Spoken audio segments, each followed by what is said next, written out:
Hey everyone, welcome back to part 2 of supporting a full humanoid character. This time we're focusing more on the bigger part of this particular build, which is the giant anvil. I've also got the arms in this particular build plate, and we're probably going to throw in the orc's head if I can find a spot for it here. I think we can.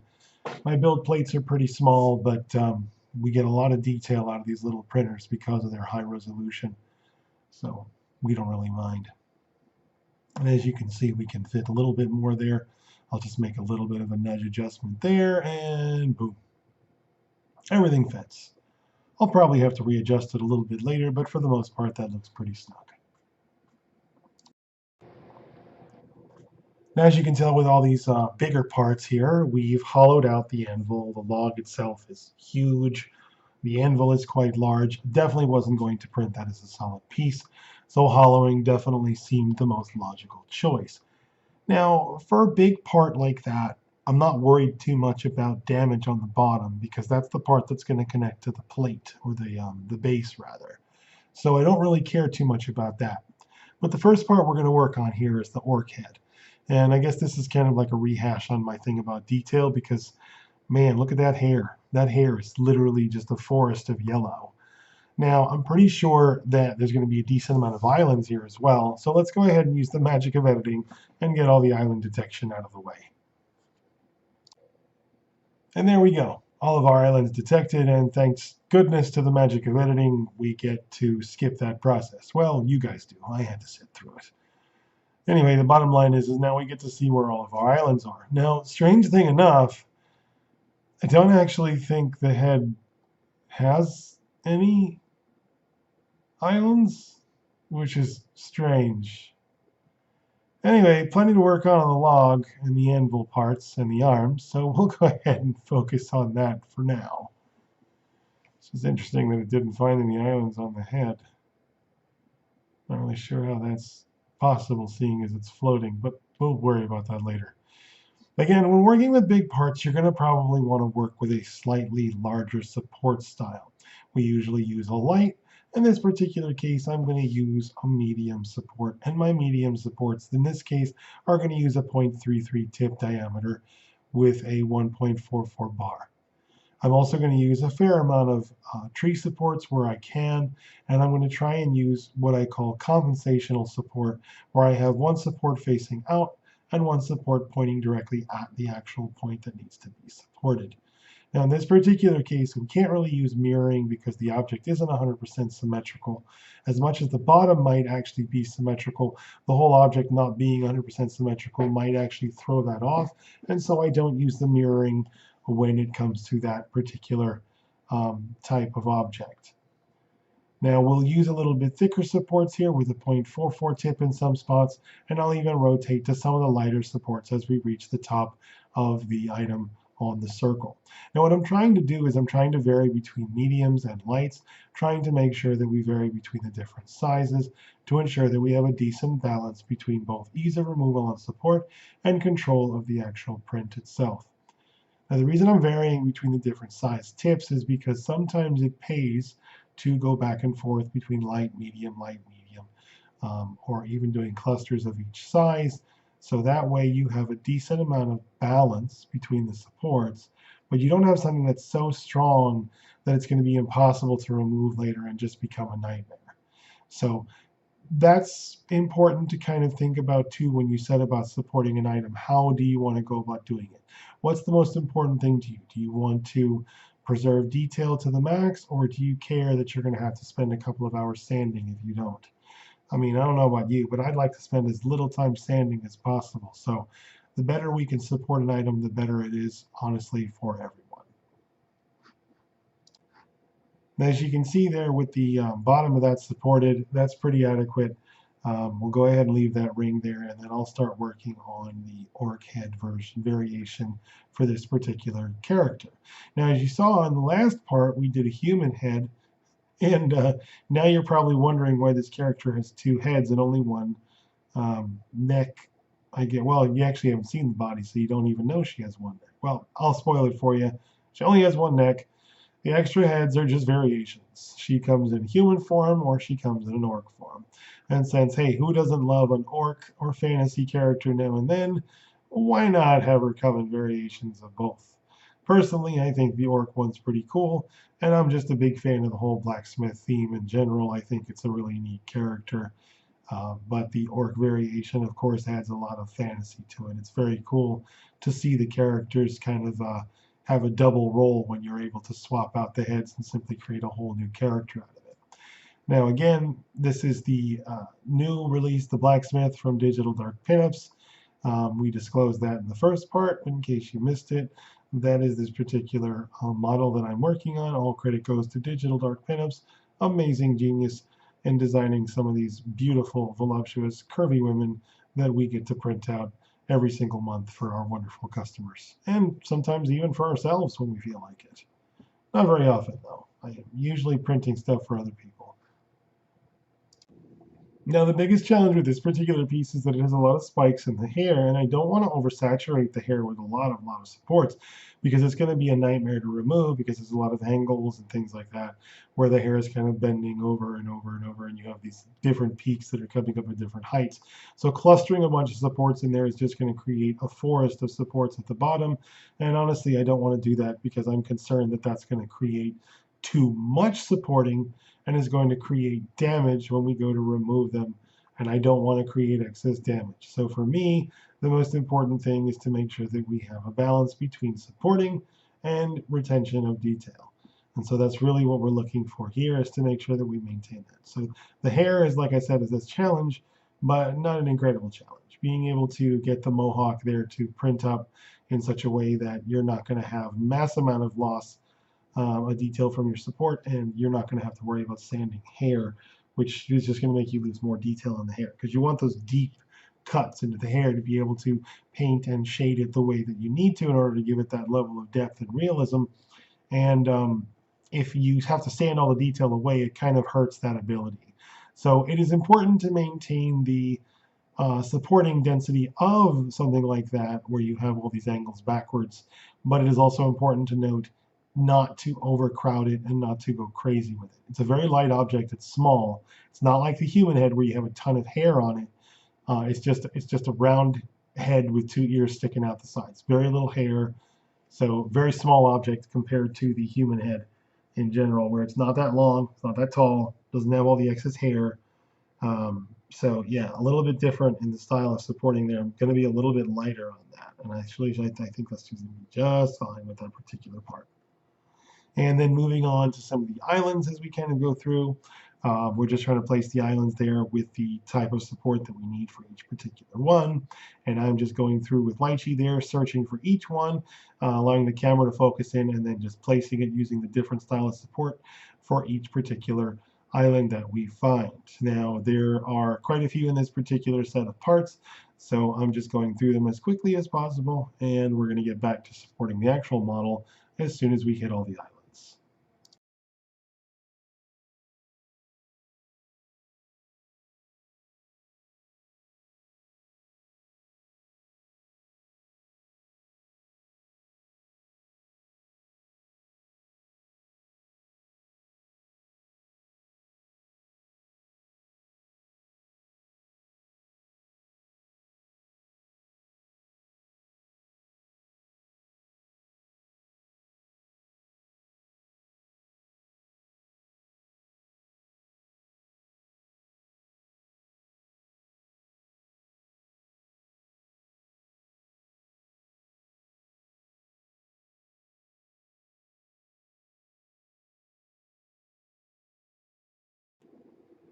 Okay, as we round up the last couple islands on the parts, we can move on to setting up and supporting the different parts that we have still here on the build plate that needs supporting. Obviously, we have the arms, those are definitely not done. And then, of course, the giant anvil itself, which is going to definitely benefit from some inline supporting. But let's get rid of some of the objects on the plate, and let's go ahead and work on this with a little bit less distraction. So we'll go ahead and lay out a couple of rows of supports on top using the inline support tool. And again, in order to do that, you're just going to click one of your supports on one side, then you're going to simply hold the shift key after you release the mouse button, and then you're going to click on the other side of the object where you want that line of supports to be drawn.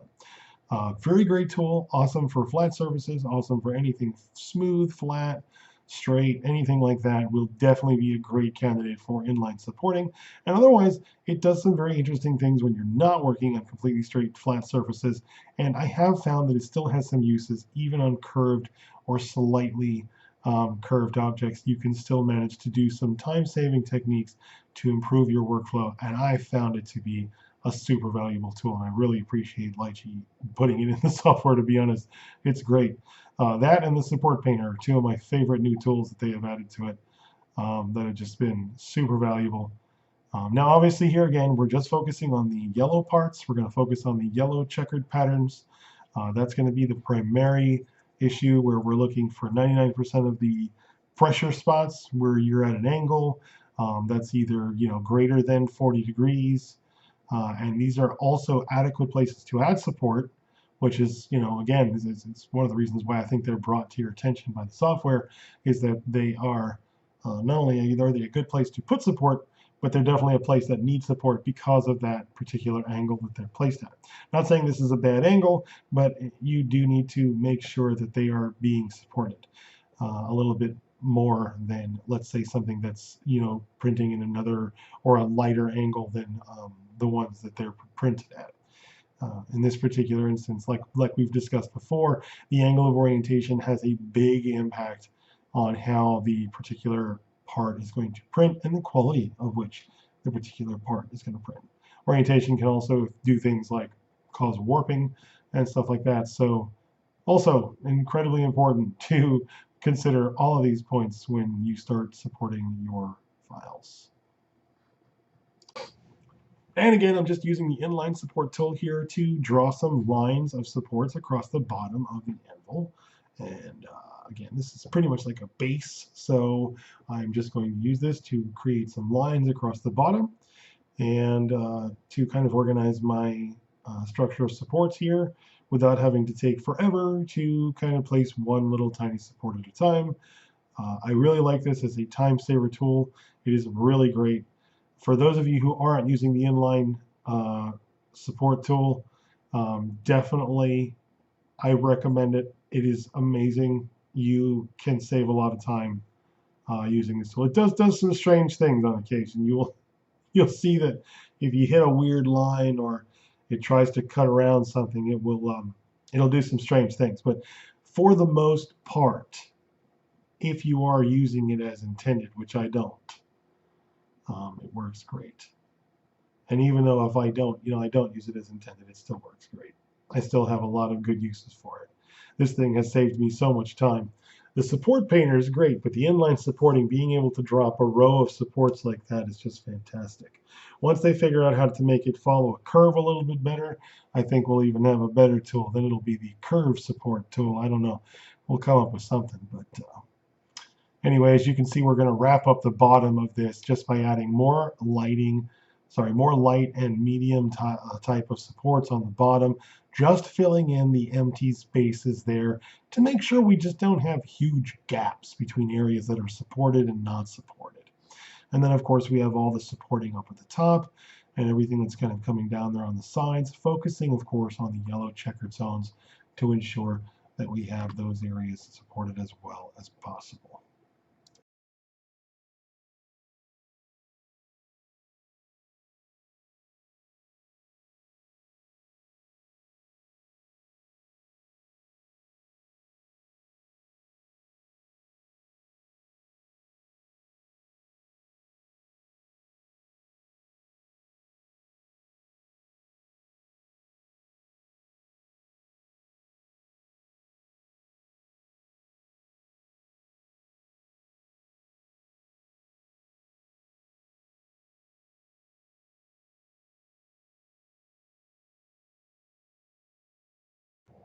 We can go ahead and take a little early peek at this because I'm not going to do the layer slider on each particular build plate, as that just takes a far long amount of time. And honestly, you folks get the idea. You just have to go layer by layer, checking your work, making sure that Lychee didn't miss anything, making sure that the build progress looks clean, making sure that where your supports are going to go looks clean versus the build progress, and making sure that you're not leaving anything out that's important. In this case, what I'm noticing here is that there's some areas that builds itself on top of this tree trunk where the anvil sits, and that particular area does have some yellow zone that's not being really adequately supported. So we're going to go ahead into the object itself and stick some supports in there where we can.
Again, this is another area inside the object where we're going to want to add some more supporting because we have a very large yellow area.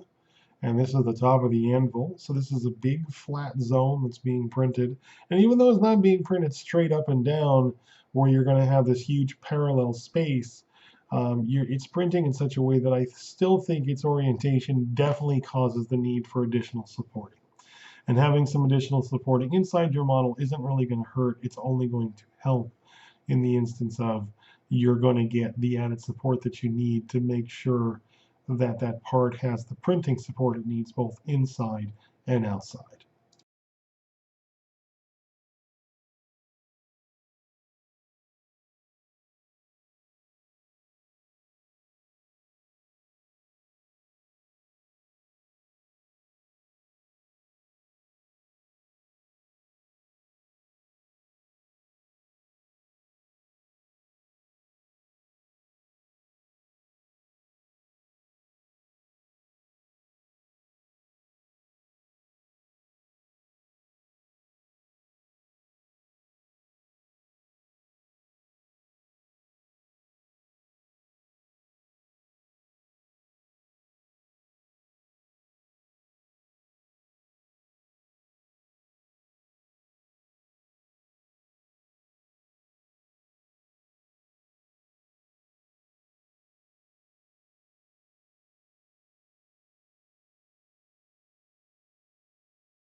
All right, then we'll move back to the arms and we'll start looking at those little one piece at a time. But for the most part, we're going to support this the same way we support everything else. These are fairly detailed parts, but they're not hyper detailed.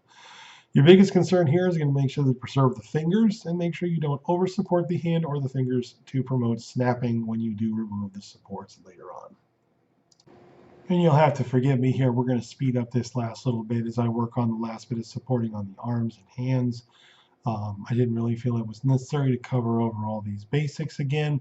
Essentially, we're using a lot of the same techniques that I've gone over, the tree supporting, the mini supports, as well as the combination of those, and using a combination of medium and light supportings, and using the support painter and the inline support tool on the straight areas.